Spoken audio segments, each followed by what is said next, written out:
सुन, ये डस्टर दे दे। जी मैम साहब, अभी देती हूँ। जल्दी जल्दी हाथ चला, अभी लाती हूँ। ये लीजिए मैम साहब।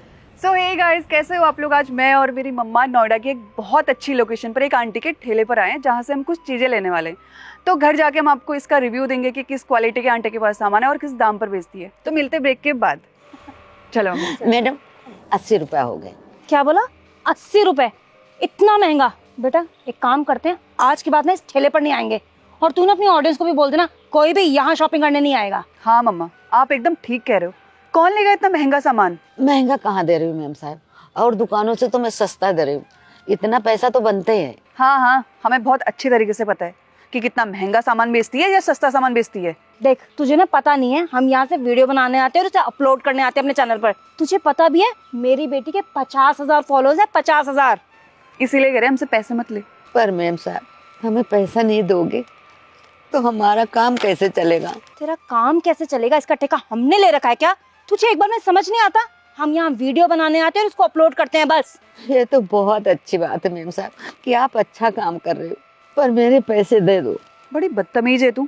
तुझे एक बार बोल के समझ नहीं आ रहा है क्या? तू चाहती है ना कि तेरे इस ठेले पर ज्यादा से ज्यादा कस्टमर आए।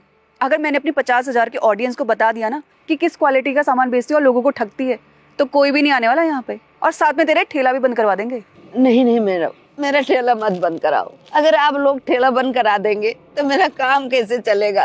मेरे घर में छोटे छोटे बच्चे हैं, इसी से गुजारा होता है, ठेले से। मैम साहब, मेरा ठेला मत बंद कराओ। तेरे छोटे छोटे बच्चे हैं तभी तेरे को बोल रही हूँ, हमसे पैसे मत मांग, वरना तेरा ठेला बंद करवा देंगे, कहीं की नहीं रहेगी। तुझे पता नहीं हमारी पहुँच कितनी है, समझी? ठीक है मैम साहब, मैं पैसा नहीं ले रही हूँ, मगर मेरा ठेला मत बंद कराना। ले अब आई ना अकल तुझे, फालतू में पहले ही समझ जाती तो इतना रोना धोना नहीं करना पड़ता। चल बेटा आजा। अरे वाह बेटा, तेरा आइडिया तो बड़ा मस्त था। देख फ्री में सामान मिल गया। देखा मम्मा, तभी कहती हूँ मैं आपको कि कभी कभी मेरी भी बात सुन लिया करो। और आज देखो मेरी वजह से आपके कैसे पैसे बच गए। हाँ सही कह रही है तू।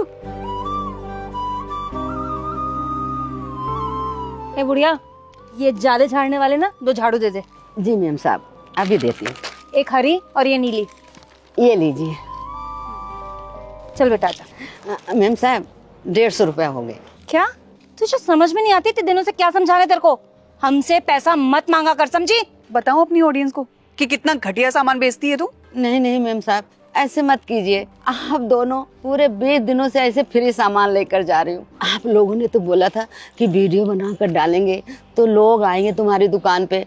आज तक तो कोई लोग नहीं आए हमारी दुकान पे, मैं तो खाली खड़ी रहती हूँ ऐसे। आप नहीं देंगे तो कैसे काम चलेगा? मेरे पैसे दे दो मैडम। अच्छा, पिछले 20 दिनों में तो तुझे कोई दिक्कत नहीं हुई, अब अचानक से दिक्कत होने लगी। ज्यादा ना मुंह मत चला हमारे सामने। जब तेरा ठेला तोड़वाएंगे ना तब तुझे अकल आएगी, तब समझ में आएगा तुझे, समझी? नहीं नहीं मैडम, भगवान के लिए मेरा ठेला मत तोड़वाओ। अगर मेरा ठेला टूट जाएगा तो हम कहाँ से खाएंगे?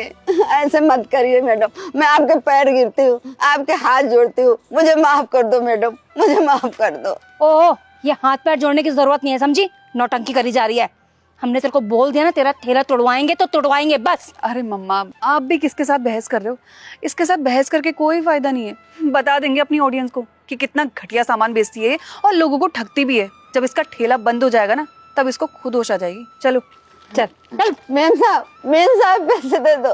मैम साहब, मैम साहब। सर, आपने मेरी बेटी की 2 महीने की सैलरी क्लियर नहीं की है, और जब वो आपसे सैलरी मांगती है तो आप बोलते हैं उसे आगे रिकमेंड कर रहे हैं, उससे उसका फायदा होगा। लेकिन सर कोई फायदा नहीं हुआ, बल्कि उसकी 2 महीने की सैलरी रुक गई। सर प्लीज आप उसकी सैलरी क्लियर कर दीजिए बस। पहले तो आप बताइए कि आप ऑफिस में क्या कर रहे हैं? आपको हक किसने दिया बोलने का? किसने हक दिया?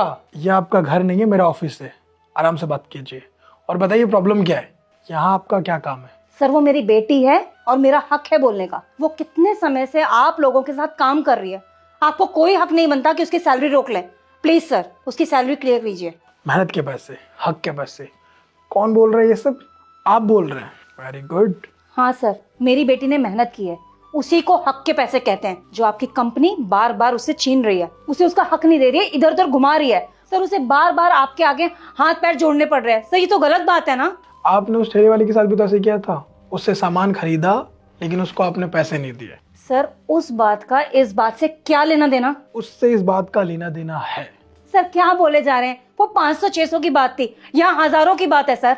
क्या कहा आपने? 500-600 की बात है और आपकी बेटी की बात अलग है। मतलब आपकी बेटी की जब बात आई तो हक याद आ गई, लेकिन उनके पैसे आपके लिए इम्पोर्टेंट नहीं है। वो 500-600 उनके पूरे महीने की कमाई होती है, जिस तरीके से आपकी बेटी की कमाई होती है एक महीने की सैलरी।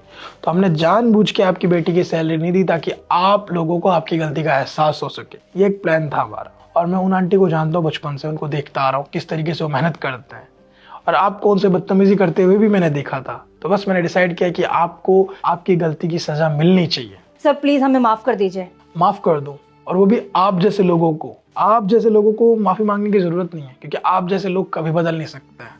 आप जैसे लोग गिरगिट की तरह होते हैं, आज कुछ रंग कल कुछ रंग, हमेशा रंग बदलते रहता है ना। ऐसे लोग मुझे कंपनी में चाहिए जिन्हें लोगों से बात करने की तमीज नहीं है, बिहेव करना ना आता हो। आप दोनों को शर्म आनी चाहिए ऐसी हरकत करते हुए दूसरों के साथ। पता है उनको पैसे कमाने में कितनी मेहनत लगती है? बहुत मेहनत लगती है। जिस तरीके से आपकी बेटी को मेहनत लगती है, उन्हें भी उतनी ही मेहनत लगती है। लेकिन आप लोग तो समझ ही नहीं सकते। आप लोग घमंडी होते जा रहे हैं। आप लोग ये सोचते हैं कि आपने जो बोल दिया वो सही है, लेकिन वो लोग गलत है। ऐसा कब तक चलता रहेगा? और नहीं चलेगा। और अब आप लोगों को सजा मिलेगी, और आपकी बेटी की सजा यही है कि आपकी बेटी को ना तो सैलरी मिलेगी, ना ही इस कंपनी में जॉब मिलेगी। आज ही इस कंपनी से इसको निकाला जाता है, और हाँ, साथ में ब्लैक लिस्ट किया जाता है, क्योंकि कहीं भी जॉब आप जैसी बेटी को नहीं मिल सकती। जिस तरीके से आपने इसकी परवरिश की है, अगर अच्छी परवरिश करते तो शायद ये अच्छा नाम करती, आपका नाम रोशन करती, अपने समाज का नाम रोशन करती। लेकिन आपने इसकी जिस तरीके से परवरिश की है, मुझे नहीं लगता कभी आगे बढ़ पाएगी जिंदगी में।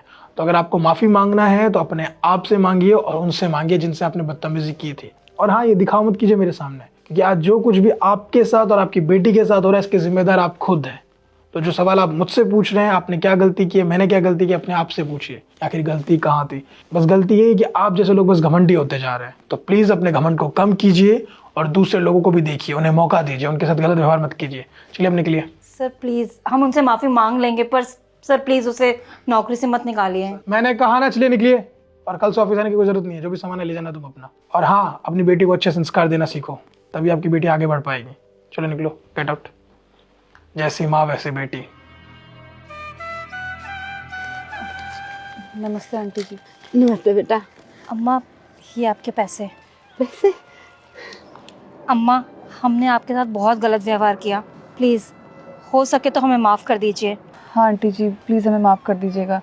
हमें आपके साथ वैसा नहीं करना चाहिए था, और आज के बाद हम ऐसा कभी किसी के साथ नहीं करेंगे।